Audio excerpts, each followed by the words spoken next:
Aujourd'hui, dans cette vidéo, nous allons voir la voix passive. Alors on utilise assez souvent la voix passive en français. C'est la raison pour laquelle il est très important de bien la maîtriser. Alors on commence ce cours par la construction. Comment est-ce qu'on passe de la voix active à la voix passive? On peut noter 3 changements. Il va y avoir 3 changements entre la voix active et la voix passive. Première chose, le COD de la voix active devient le sujet de la voix passive. Ça, c'est la première chose. La deuxième chose, le sujet de la voix active devient le complément d'agent de la voix passive. Ça, c'est la deuxième chose. En fait, on a un croisé. Le COD devient le sujet de la voix passive. Le sujet de la voix active devient le complément d'agent de la voix passive.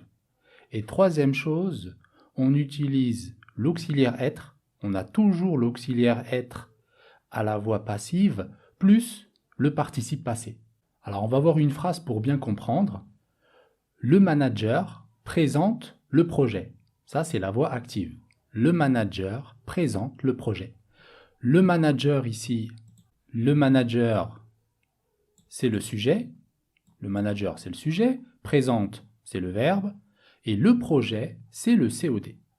Ça, c'est la voix active.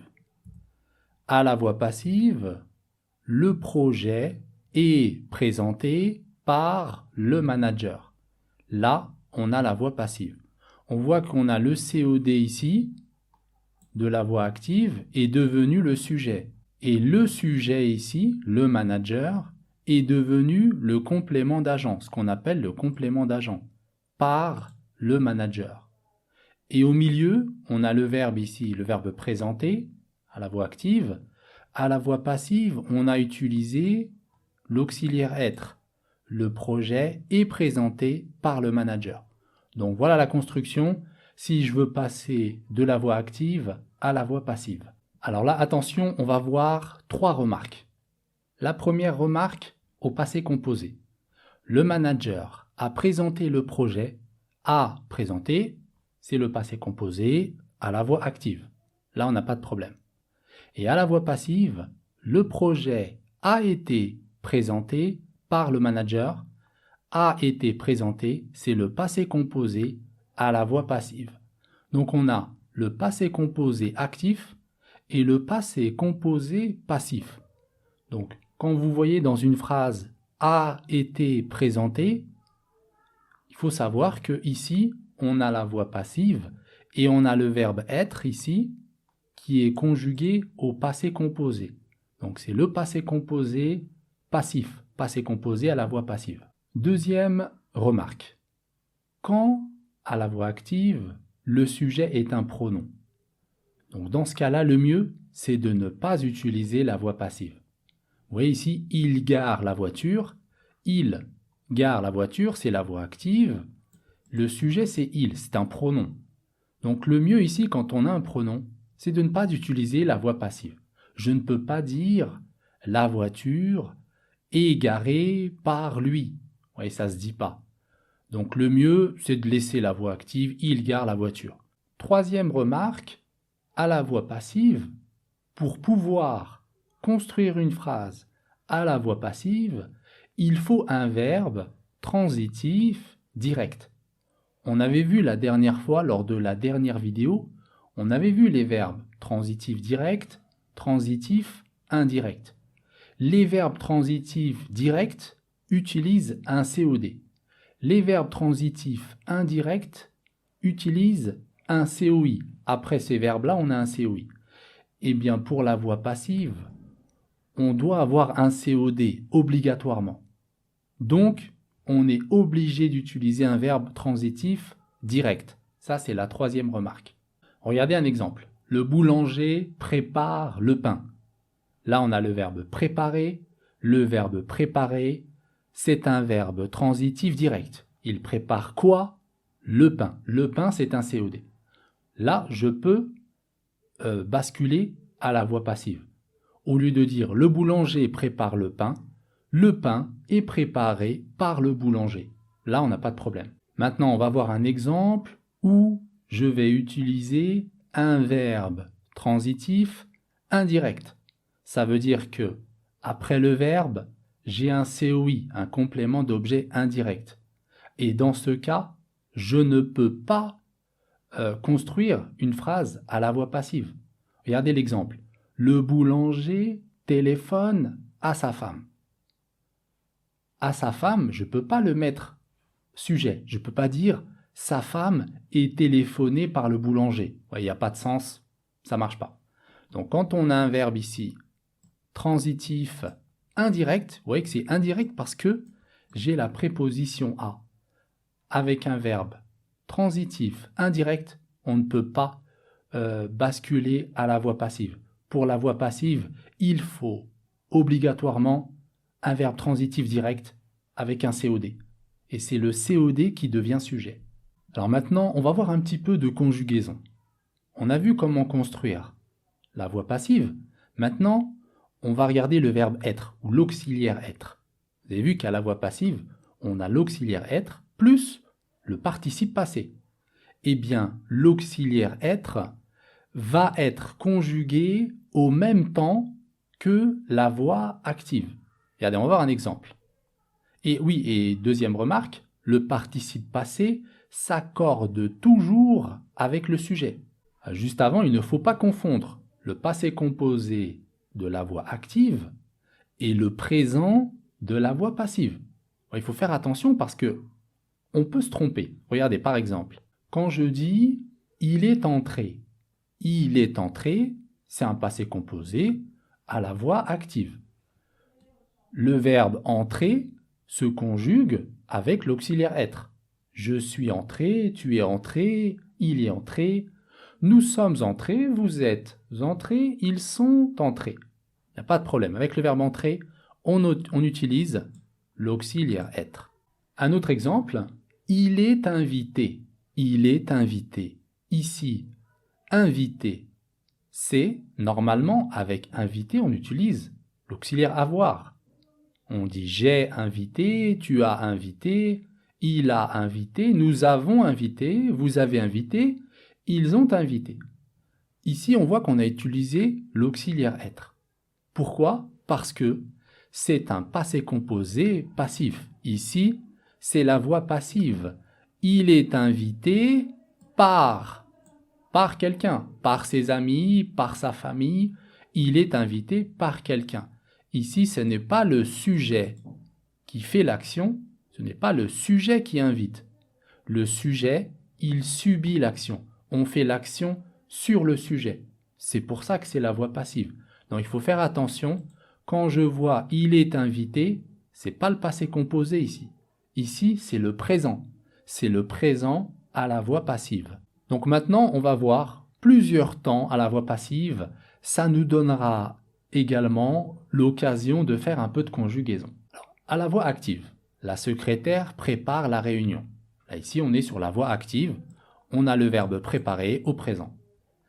On va conjuguer, on va transformer cette phrase à la voix passive à plusieurs temps. La secrétaire prépare la réunion. Au présent, la réunion est préparée par la secrétaire. Au futur, futur simple, la réunion sera préparée par la secrétaire. Futur antérieur, la réunion aura été préparée par la secrétaire. Vous voyez qu'à chaque fois, c'est l'auxiliaire être ici qui prend le temps. Présent, futur, futur antérieur. Au passé composé, la réunion a été préparée par la secrétaire. À l'imparfait, la réunion était préparée par la secrétaire. Au plus que parfait, la réunion avait été préparée par la secrétaire. On continue conditionnel présent, la réunion serait préparée par. Conditionnel passé, la réunion aurait été préparée par. Subjonctif présent, la réunion soit préparée par. Et subjonctif passé, la réunion ait été préparée par. Donc vous voyez ici la règle, à chaque fois, on conjugue l'auxiliaire être autant, on prend le même temps que la voix active, et après on ajoute le participe passé. Et le participe passé s'accorde toujours avec le sujet. La réunion féminin singulier, donc j'ajoute un E à préparer. Une remarque, pour le futur proche et le passé récent, je vais utiliser le verbe être, mais à l'infinitif. On utilise l'auxiliaire être à l'infinitif. Par exemple, ici, je vais dire « La réunion va être préparée par ». Ça, c'est le futur proche. On a le verbe aller au présent et le verbe être, ici, l'auxiliaire être à l'infinitif. La réunion va être préparée par. La réunion vient d'être préparée par, vient d'être. On a le verbe venir au présent, plus la préposition de, plus l'auxiliaire ici à l'infinitif, c'est le passé récent. La réunion vient d'être préparée par. Donc on remarque bien sûr ici, on a être à l'infinitif. Alors on a vu comment on construit une phrase à la voix passive. On a vu également comment conjuguer les verbes à la voix passive. Maintenant, on va se poser une question. Pourquoi, pour quelle raison on va justement utiliser la voix passive? Quelle est l'utilisation de la voix passive? Alors, à la voix passive, on donne plus d'importance au complément d'objet par rapport à la voix active. Regardez, je vous donne un exemple. À la voix active, Gustave Eiffel a construit la tour Eiffel. Le sujet, c'est Gustave Eiffel, c'est le sujet qui est le plus important dans la phrase. Gustave Eiffel a construit la tour Eiffel. Maintenant, si je dis la tour Eiffel a été construite par Gustave Eiffel, vous voyez la différence dans cette phrase? Dans cette phrase, on donne plus d'importance à Gustave Eiffel. À la tour Eiffel. Ici, c'est la tour Eiffel qui est le plus important dans la phrase. Donc en fait, qu'est-ce que j'ai fait? J'ai pris le complément d'objet de la phrase active, a construit la tour Eiffel, et je le mets sujet. Donc je lui donne plus d'importance, plus de valeur. Donc voilà une première utilisation de la voix passive, c'est quand on veut donner plus d'importance au COD, on le met sujet. D'ailleurs, vous avez remarqué que à la voix passive, on peut supprimer complètement le complément d'agent. C'est-à-dire que on garde juste le complément d'objet, c'est-à-dire le sujet, on garde juste le sujet et le complément d'agent, on peut le supprimer. Ça montre qu'on donne plus de valeur au sujet. Vous voyez, quand je dis par exemple, la tour Eiffel a été construite en 1889. Cette phrase, c'est une voix passive. La tour Eiffel a été construite en 1889. Je n'ai même pas précisé ici le complément d'agent. Voilà, je n'ai même pas besoin de le préciser. Pour moi, le plus important, c'est de parler de la tour Eiffel. On ne sait pas qui l'a construite. Elle a été construite par qui? On ne le marque même pas. On marque juste la date.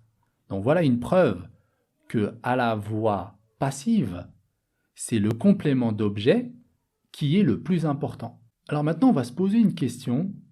Vous avez remarqué que à la voix passive, le complément d'agent commence très souvent par. On dit par exemple, construite par Gustave Eiffel. Mais quelquefois, on utilise aussi de. Alors, quand est-ce que j'utilise par? Quand est-ce que j'utilise de? C'est la question qu'on va se poser tout de suite. Un exemple avec par, le chat est mangé par la souris. On va avoir deux cas. On va avoir deux cas où on va utiliser de. On ne va pas utiliser par, on va utiliser de. Premier cas avec des verbes de description. Quand j'utilise un verbe de description et l'agent, le complément d'agent, l'agent est inanimé, on ne parle pas des personnes. Dans ce cas, je vais utiliser de. Alors, les verbes de description, ça peut être par exemple le verbe décorer, couvrir, entourer, remplir, etc. Regardez 3 exemples. La maison est entourée d'un jardin. La cave est remplie de cartons. La voiture est couverte de feuilles. Ici, on a des noms inanimés, on ne parle pas des personnes. J'ai le verbe ici de description, entouré, rempli, couverte. Et j'ai utilisé de. Un deuxième cas où je vais également utiliser de, c'est avec les verbes de sentiment, les verbes qui expriment un sentiment. Par exemple, le verbe aimer, le verbe craindre, et quand on a peur de quelque chose, le verbe craindre, le verbe redouter, le verbe admirer, etc. Avec ces verbes qui expriment des sentiments, je vais utiliser de. Par exemple, Ali est aimé de ses voisins, ce garçon est craint de ses camarades. Ici, on a le verbe aimer, le verbe craindre, et j'ai utilisé de. Pour le troisième cas, on va voir que il y a des verbes qui changent de sens. Au sens propre, j'utilise par. Au sens figuré, j'utilise de. Par exemple, avec le verbe toucher, au sens propre, j'ai été touché par une pierre. C'est-à-dire, quelqu'un m'a lancé une pierre et elle m'a touché. J'ai été touché par une pierre. Ça, c'est le sens propre du verbe toucher. Je suis touché de votre aide. Je suis touché de votre aide ici, c'est-à-dire je suis ému. Ça me touche, je suis ému de votre aide. Donc on voit ici, c'est le sens figuré. Je suis ému, je suis touché de votre aide. Sens propre, j'ai été touché par une pierre. Sens propre, j'utilise par. Sens figuré, j'utilise de. Un autre exemple avec le verbe surprendre. Surprendre. L'ouvrier a été surpris par son chef. Quand je dis l'ouvrier a été surpris par son chef, c'est-à-dire que son chef a découvert, il a été découvert par son chef. Son chef a découvert qu'il faisait quelque chose. Donc là, on est sur le sens propre. L'ouvrier a été surpris par, sens propre. Sens figuré, son chef a été surpris de son comportement. Son chef a été surpris de son comportement, surpris de, ici c'est le sens figuré. Ça veut dire quoi ici? Ça veut dire que le chef a été étonné. Il ne s'attendait pas à ça. Il est étonné, surprise. Il a été surpris de son comportement. Surpris par, il le découvre. Là, c'est le sens propre. Et surpris de, c'est plutôt un étonnement. Voilà, j'ai terminé avec la voix passive. Rendez-vous à une prochaine vidéo, Inch'Allah, pour voir d'autres règles pratiques du français.